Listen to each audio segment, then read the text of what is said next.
As a pilot, I'm a booster of general aviation, which I consider a safe and worthwhile activity. But there is a circumstance I'd like you to consider. A person, even a child, can get into a certain type of aircraft, start the engine, and take off all by himself with no license and without any training, and it is not illegal. Does that sound far-fetched? Well, it isn't.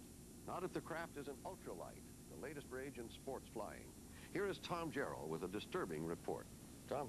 Hugh, last year in aircraft production, ultralights outstripped in production the combined total output of Piper, Beechcraft, and Cessna. The ultralight manufacturers have turned out up to 40,000 of these planes to date. It's a multi-million-dollar business, and it's rapidly growing. All right, let's take a spin, see how it goes. In Rutland, Vermont, we found why the popularity of ultralights is on the rise. Eric Latendry, a dealer, took me for a ride. Our fragile craft was nothing more than aluminum tubing, wire cables, Dacron fabric, and a small two-cylinder engine. You can actually buy these as a kit and assemble them at home. The thrill is like combining that of motorcycling with sailing.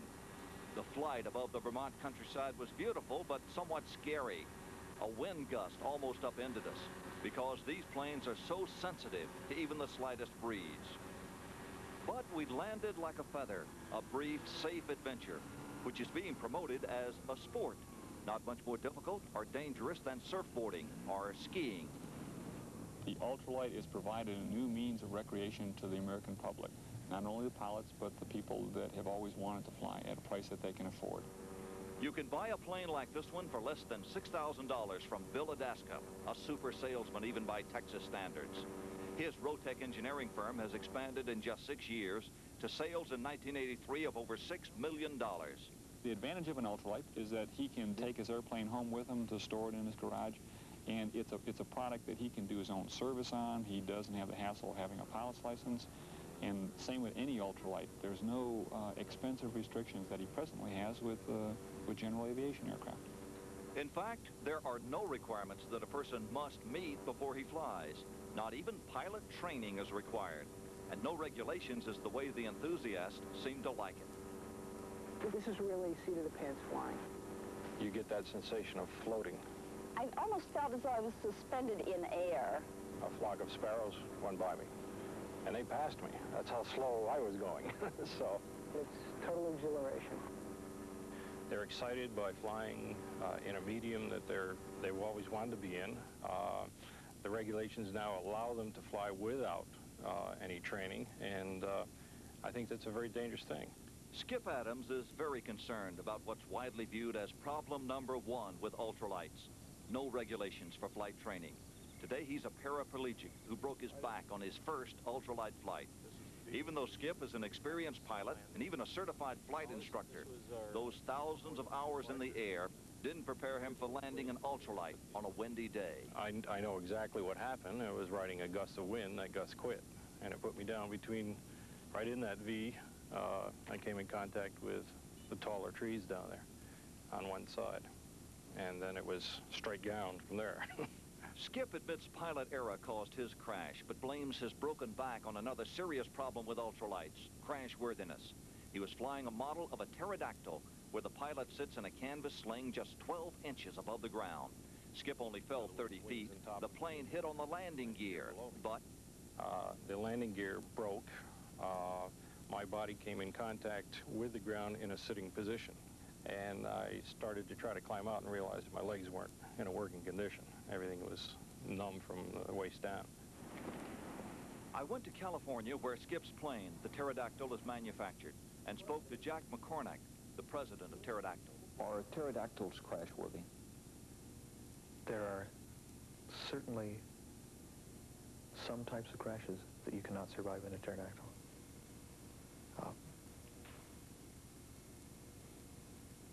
I don't know if that's a strong enough no for you, but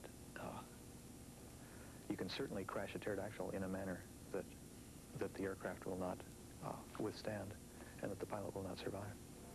In fact, the Pterodactyl does not have a very enviable safety record. Of the less than 1,400 planes the company has produced, 26 of those have crashed in fatalities. That's one death for every 53 pterodactyls manufactured. I am aware of the fact that this is a dangerous sport and that people are going to be killed doing it.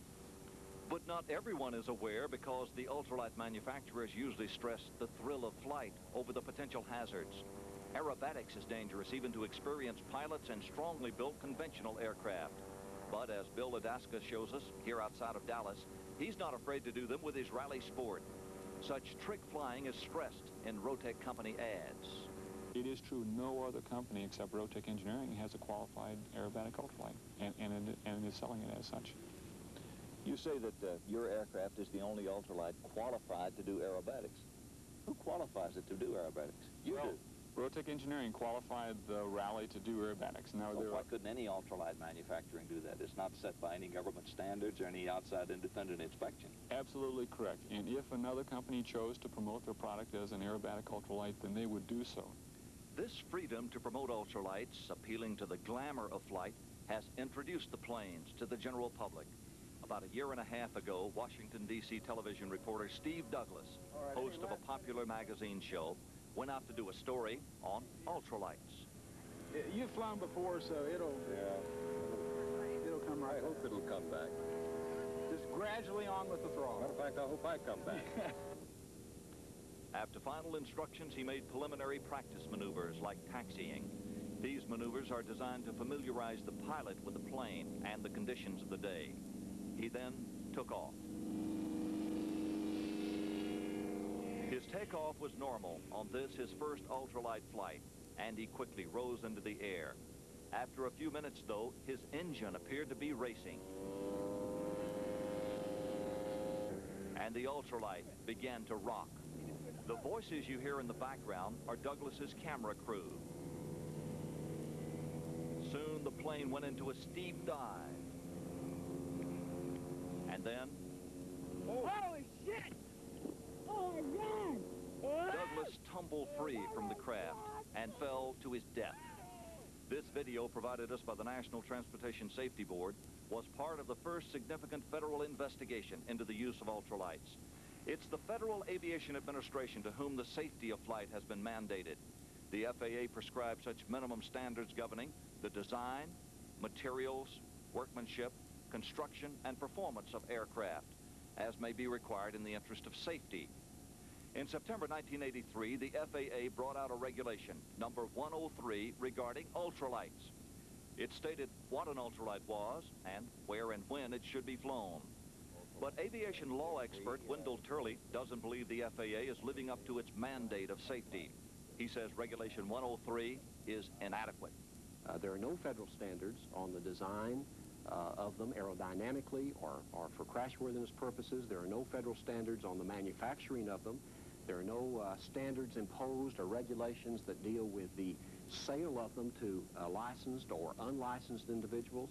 So the combination, all up and down the line, leads to a cumulative effect of a very high incidence of injury and death from this particular product. I spoke with FAA official Michael Sackery. Why doesn't the FAA take charge and do more regulating or some type of regulating of ultralights? Well, ultralights, the operation of ultralights is a sport. We regulate it only to the extent that it affects public safety in general. With the FAA reluctant to become further involved, the organization that's trying to establish voluntary regulations for ultralights is the Aircraft Owners and Pilots Association. The AOPA wants to set standards for pilot training and register each of the ultralights. But should complex problems, including aeronautical engineering and structural design testing, be left to a voluntary program? Can the industry police itself? Those were the concerns of the National Transportation Safety Board last March, when they began to investigate all serious ultralight accidents. Within a period of just 6 months, this was their startling finding. They had documented over 80 serious accidents with over 40 deaths, the youngest of whom was a 14-year-old boy. The accidents had occurred in almost every type of ultralight, and it ranged from very experienced pilots to first-timers.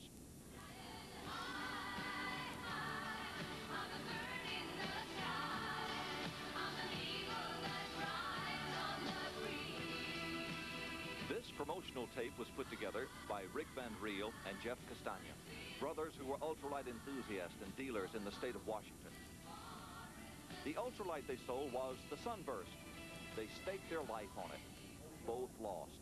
2 years ago, Rick was killed when his Sunburst crashed. A year later, his brother Jeff was killed when his plane collapsed in midair. Jeff's friends and co-flyers examined the wreckage of his plane, searching for the problem. They found a cable to the wing had worn where it could not be detected. A fitting had slipped loose. The cable had broken, causing the wing to collapse in flight. When they inspected their planes, they found that their cables were in exactly the same shape. Fortunately for me, Jeff's accident probably saved my life, and I would guess I probably was within 6 or 7 hours of failure looking at the parts on mine. Had it done the same thing with you at altitude, what would have happened? I'd have been killed. Reports from the NTSB offices in Seattle and Atlanta confirmed a serious design flaw in the Sunburst. Unfortunately, the company had gone bankrupt, and without compulsory registration to trace their current owners, no one can be sure how many dangerous wing cables are waiting to snap. Can the consumer know if he's getting in an ultralight that's highly dangerous or one that may be relatively safe? I think there's no way in the world he can know. It was supposed to be one of the safest ultralights flying. It was supposed to be, okay. And this is what made me so angry. This is Barbara Locke with her son Chris. Bill Locke, husband and father, died as many ultralight pilots do during their early practice flights with the aircraft which the industry ships them to assemble at home. The Lockes felt the craft was safe since Bill was mechanically inclined. The manufacturer was Bill Adaska. First, there were some mistakes in putting the airplane together, and there were errors in pilots' rush to put the aircraft together. No totally way. Untrue. No. Was he careful about how he assembled? Oh, yes. He even made several calls to Rotec and spoke to their tech. I think this same individual or a person like that could cut his hand off with a chainsaw, trying to start it with one hand with his foot on it instead of 2 hands. There's no way. No. Not Bill Locke.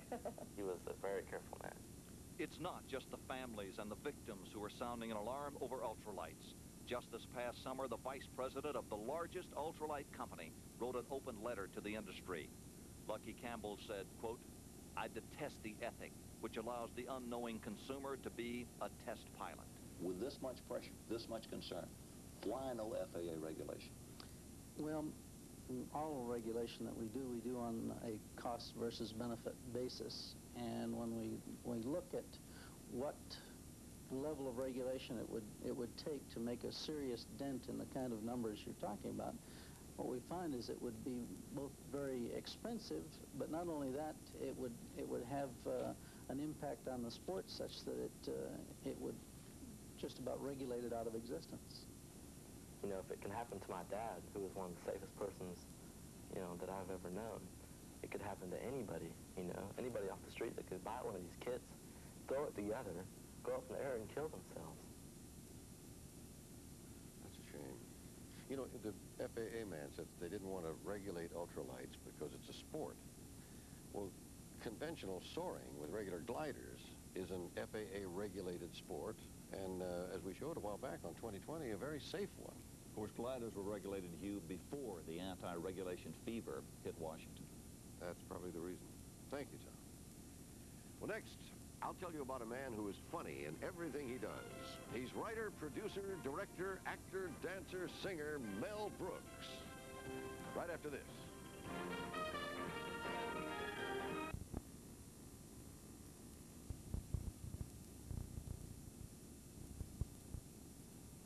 In the world will help you lose weight until you do one thing: control your appetite. With Dexatrim, I was able to control my appetite, and I lost weight. The extra strength Dexatrim diet plan, the strongest appetite control formula you can buy.